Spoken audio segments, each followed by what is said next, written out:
Guys എല്ലാവർക്കും സുഖമാണോ? അപ്പൊ നമ്മുടെ പുതിയൊരു റെസിപ്പിയുടെ വീഡിയോ ആയിട്ടാണ് ഞാൻ വന്നിരിക്കുന്നത്. അപ്പൊ 4 മണിക്കൊക്കെ നമുക്ക് ചായയുടെ കൂടെ കട്ടൻ ചായയോ പാൽ ചായയുടെ കൂടെ ഒക്കെ കഴിക്കാൻ പറ്റിയ ഒരു റെസിപ്പി ആട്ടോ. അതായത് നമ്മുടെ സവോള വടയാണ് ഇതിന്. അപ്പൊ നമുക്ക് എന്തൊക്കെയാ വേണ്ടതെന്ന് വെച്ച് കഴിഞ്ഞിട്ടുണ്ടെങ്കിൽ ഇത് ഞാൻ എടുത്തേക്കുന്നത് ഒരു 4 സവോളയാണ്. ആ സവോള നമ്മൾ നൈസായിട്ട് നമ്മൾ നീളത്തിൽ അരിയുക. എന്നിട്ട് നമ്മൾ ഉപ്പ് പരട്ടി ആവശ്യം ഉപ്പ് പരട്ടി ഒരു 15 മിനിറ്റ് റെസ്റ്റ് ചെയ്ത് വെച്ചതിന് ശേഷം നമുക്ക് ഇങ്ങനെ എടുക്കും. നല്ലപോലെ പിഴിയുമ്പോൾ വെള്ളം വരും കേട്ടോ. പിന്നെ അതിനകത്തേക്ക് നമ്മൾ നൈസായിട്ട് അരിഞ്ഞ് പച്ചമുളക്, ഇഞ്ചി നൈസായിട്ട് അരിയുക. പിന്നെ കറിവേപ്പില മുഴുവനോട് ഇടുക. കറിവേപ്പില നമ്മൾ നൈസായിട്ട് അരിയുക. പിന്നെ മൈദാമാവ് 2 സ്പൂണ്. പിന്നെ അതുപോലെ തന്നെ കടലമാവ് 2 സ്പൂണ്. ഞാൻ മഞ്ഞപ്പൊടി എനിക്കൊരു കളറിന് വേണ്ടി ഞാൻ ഇട്ടുന്നുള്ളൂ. പക്ഷെ മഞ്ഞപ്പൊടി ഇടണമെന്ന് ആവശ്യമില്ല കേട്ടോ. പിന്നെ മുളക് പൊടി നമ്മളൊരു കളറിന് വേണ്ടിയിട്ട് മുളക് പൊടിയും ചേർക്കുന്നുണ്ട്. പിന്നെ മുളക് പൊടി ഞാൻ കാശ്മീരി മുളക് പൊടിയാണ് ചേർക്കുന്നത്. ഒരു സ്പൂൺ എടുത്ത് മുളക് പൊടി ഞാൻ ചേർത്തിട്ടുണ്ട്.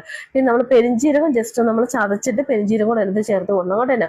എന്നിട്ട് നന്നായിട്ട് എല്ലാം നല്ല മിക്സ് ചെയ്തിട്ട് നമ്മൾ എണ്ണ ചൂടാവുന്നതോടെ വരെ ഒരു മിക്സ് ചെയ്ത് കഴിഞ്ഞിട്ട് ഒരു 5 മിനിറ്റ് നമ്മൾ റെസ്റ്റ് ചെയ്തിട്ട് നമ്മളിത് നല്ലപോലെ പരത്തിയിട്ട് എന്താ പറയാ, ഒത്തിരി ഞാൻ ഈ വീഡിയോ എടുക്കുമ്പോൾ ഞാൻ ആ പരത്തുന്ന വീഡിയോ അത് കാണുമെന്ന് പ്രതീക്ഷിച്ചിട്ടാണ് ഞാനിത് എടുത്തത്. അപ്പൊ ഞാൻ പാത്രം ഇങ്ങോട്ട് നീക്കിയതിന്റെ പേരിൽ അത് കാണാൻ പറ്റിയില്ല കേട്ടോ.